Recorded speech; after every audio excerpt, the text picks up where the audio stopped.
Do you want to learn how to budget a renovation and successfully manage contractors? Then you want to watch this video to the end to get an idea on how it is done the right way. I have been documenting my BRRRR triplex to give you guys an understanding on how to do a BRRRR from start to finish. From how to find the property, how to purchase the property, how to renovate it, and then eventually how to refinance. And the video on refinancing and how much value I was able to add is gonna come after this. So stay tuned to that as well.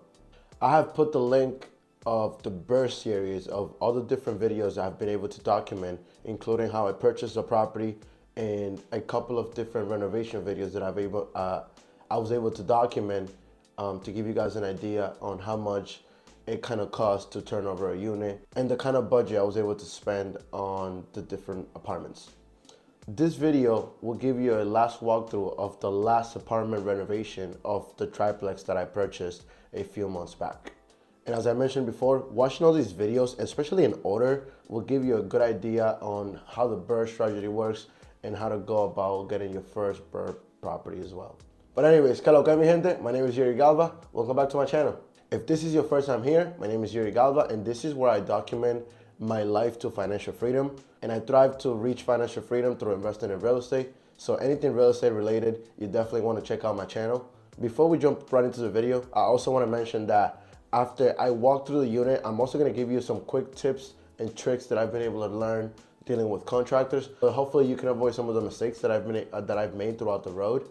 This unit turnover was by far the easiest renovation I had to deal with. If you guys remember, the first two renovations of the first floor and the second floor were tremendously big. We had to open up walls. We had to like tear down some walls, fix knob and tube wiring. And thankfully for this unit, all of the changes only needed to be cosmetically.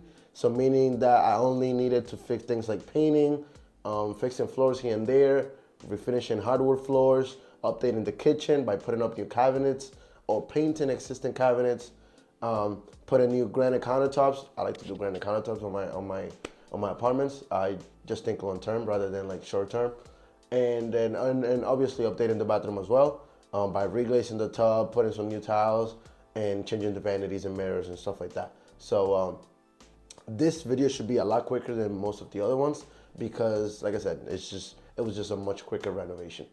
Because the job was so simple, my contractors only needed to come in, paint the walls, update some cabinets, put up some cabinets, put some LVP flooring on the kitchen.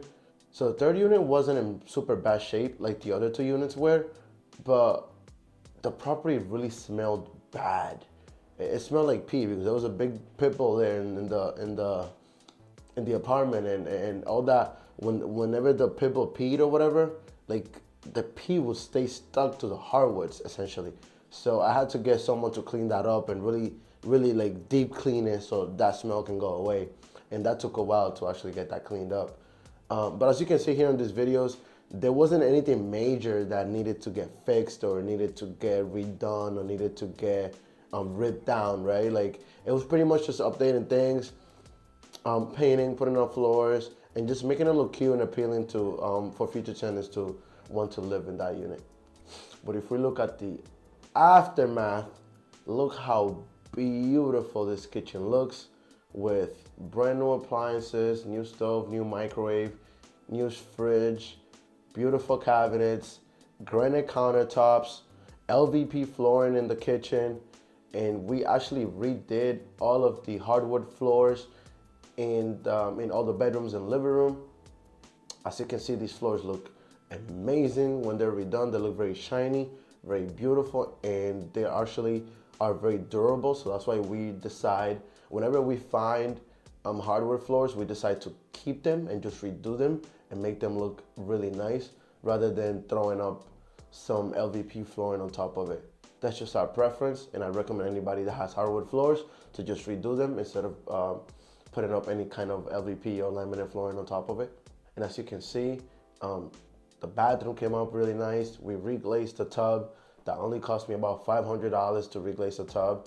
So instead of replacing a whole tub, which probably cost thousands of dollars, I only paid $500 to get it redone. reglazed, and it looks really, really nice. So, and then of course we also changed the vanities, the mirror. Those towels in the bathroom, they actually were there already. So we decided to keep them. They're not too bad. They're in really pretty good shape. So we just decided to keep them. And as you can see, everything else has been pretty updated with like I said, just cosmetic updates. And finally, you get this beautiful view from the third floor where, this is amazing. Like, imagine sitting there on a summer night, getting some nice wind. Anyways, this was the full renovation of the unit. And like I said, I paid $7,000 for the labor of renovating that whole unit. Also renovating, or painting, I should say, the hallways and, you know, fixing up things here and there. But then I also paid a separate $3,000 to get the decks outside painted. As you can see, this is how it was before, and this is how it is now. So look at the big difference. You know, the beautiful white decks makes it look really appealing and really, really nice. This unit renovation was definitely one of the easiest one I've ever done. So it was definitely a good experience to like do something so hard to the point where like anything cosmetically, it's just like, oh, that's a piece of cake for me now. Or I can just go in and out in like 2 weeks and get that done. So this actually unit took about 2 to 3 weeks to get done. Like I said, it was so simple that my contractors were able to go in there, paint in like three days, and then do everything else after. So that was pretty awesome.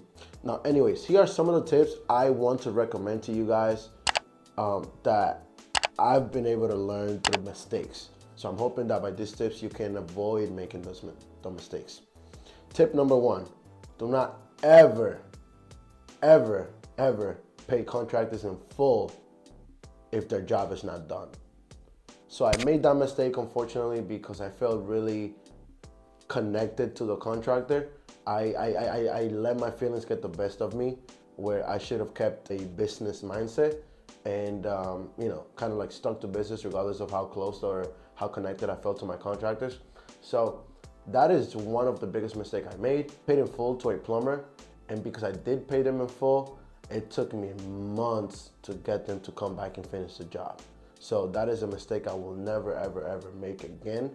Tip number 2, if you are GCing your project, meaning that you are the general contractor, meaning that you are the person that is getting plumbers, electricians, and contractors and carpenters to do the work, then I recommend that you try to find as many people that can do multiple jobs. So what I mean by that is that try to find a contractor that would paint the floors, put up cabinets, and do all of that together.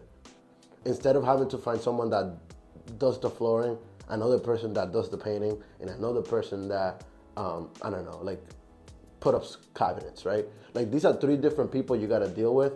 It's better to find someone that does all 3 of that job. I think that has made my life a lot easier, where I can just communicate with one person. So I have my carpenter who does all that job together. And then I have a plumber now who does plumbing work, and then I have an electrician who does electrician work, right? So the less people you have to deal with, the less you have to communicate and the less time you waste. So time is big on this, right? Like I don't like wasting my time. So if you can find people that can do multiple jobs, it will just make your life a lot easier. So trust me on that. And last but not least, oh, I said that so wrong. And last but not least, the final tip, or tip number 3, is come up with an agreement with your contractor where they pick up the materials instead of you having to pick them up. I've wasted so much time where I have to go to Lowe's or Home Depot every time trying to find stuff that they needed. So instead, I made an agreement with them where I said, oh, I'll give you X amount of money more if you pick up all the materials. What I do now is that I have my contractors go to Home Depot, buy everything they need to buy, and before they pay, Home Depot will call me because they have my card and I have an account with them. They have my business, they have my business account with them.